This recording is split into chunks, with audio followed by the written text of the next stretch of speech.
हाटडीही block अंतर्गत सोसो ग्राम पंचायत बेलमला भंवरपुर ग्राम बाबा सिद्धेश्वर मंदिर प्रतिष्ठा महायज्ञर पूर्णाहुति अनुष्ठित हो जायछि। एही मंदिर प्रतिष्ठा महायज्ञ 5 जण आचार्य 54 जन कर्ता और कर्ती हरिनामरी ग्रामवासी कलश आगमन होइथे। पवित्र बड़ आंब गड़िया पोखरी पवित्र जल भरी शुभ कलश आगमन हुए मंदिर सम्मुखें यज्ञ मंडपरे रखा जाइଥାଏ। 5 जण आचार्य को नहीं गीता शास्त्र वेदपाठ करी विश्वर मंगल निमंते अग्नि कुंडरे अग्नि संयोग करी घी कर्पूर महादेवों उद्देश्य अर्पण करिथांती। ग्राम 3 दिन धरी वेदशास्त्र गीता पाठ सह महादेवों मंत्र पाठ कार्यक्रम चलुवा बेले ग्रामर निजस्व अर्थरे मंदिरटी पूर्णांग होइतबा बेले भाईचारार संपर्क सह भक्त भक्ति मार्गरे पूजापाठ देखिबा पे मिलिथिला। ग्रामर प्रति परिवार कलश यात्रा सामिल होई प्रतिष्ठा दिवस 3 दिन धरी महायज्ञ कार्यक्रम अनुष्ठित हेबाकु रहिछि।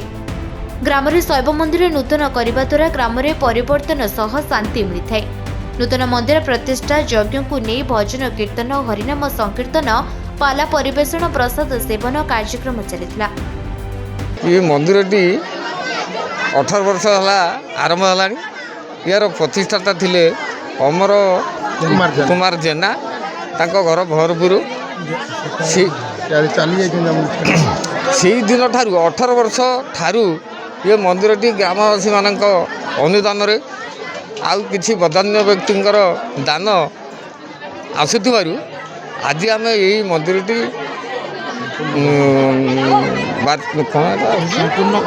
संपूर्ण कलु किंतु यार वार्षिक उत्सव बा ये मंदिर प्रतिष्ठाता आज प्रतिष्ठा करा गला।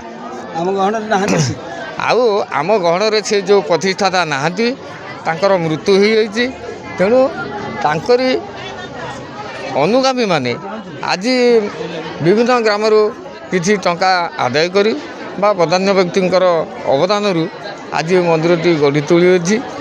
आउ समस्त मनरे उत्साह उद्दीपना सह आज यही उत्सवटी पालन करा जाइछि। एथिपाई आमे ग्रामवासी आउ अन्यान्य ग्रामरू आसीथिबा लोकमानंकर खुशी आम मध्य तांक सहित बहुत खुशी अच्छु। सिद्धेश्वर को तो बहुत आनंदर सहित बहुत सत्कार सहित आम मु एका नुह आम ग्रामवासी बेलमाला ग्रामवासी समस्त ग्रामवासी समस्त वृंद समस्ते अकाल परिश्रम करी जी आम थिले आम जी सिद्धेश्वर बाबा को आनी थिले श्रीयुक्त अमर कुमार जेना सी तो आम गहन नहांती दुखर विषय से भगवान को आनी थिले एठी प्रतिष्ठा करथिले किंतु से आज पूर्णाहुति बेले से नहांती। तेणु ए गाँव बेलमला गाँव समस्त ग्रामवासी अकाल उद्यम परिश्रम करी तांका आशा को साफल्य करने आज ये मंदिर प्रतिष्ठा कराई। खूब आनंदित लगुच। निहाती भक्ति मार्ग तो रही बोली आज समस्ते एठी आनंदित होइकी ठूल होइचु दृढ़ीभूत होइचु। तेणु आनंद तो निहाती भाव में लगे आमको। मंदिरटी 18 वर्ष सारे पूर्ण हो पार नथिले से प्रत्येक थिले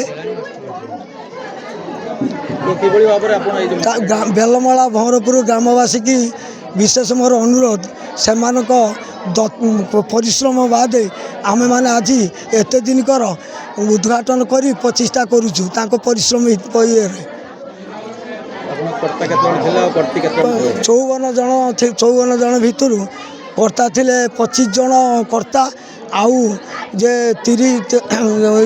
29 जन थिले कर्ता कर्ती जल आनी आंबड़िया पोखर। प्रथम जो आमर ग्रामवासी मैंने समस्ते चांदा देकी ये मंदिर आरंभ करते आस्ते आस्ते दीर्घ दिन है आम संपूर्ण करूँ। यही वर्ष आम समस्ते मिसी पिला आम ग्रामर सब पिला क्लब पिला आउ अन्य समस्ते मिसी मागण कर चारिपट गाँव मागण करी आम मंदिर प्रतिष्ठा आज करने को जाऊँ। आनंदपुर रंजन कुमार भूया को रिपोर्ट निरपेक्ष न्यूज।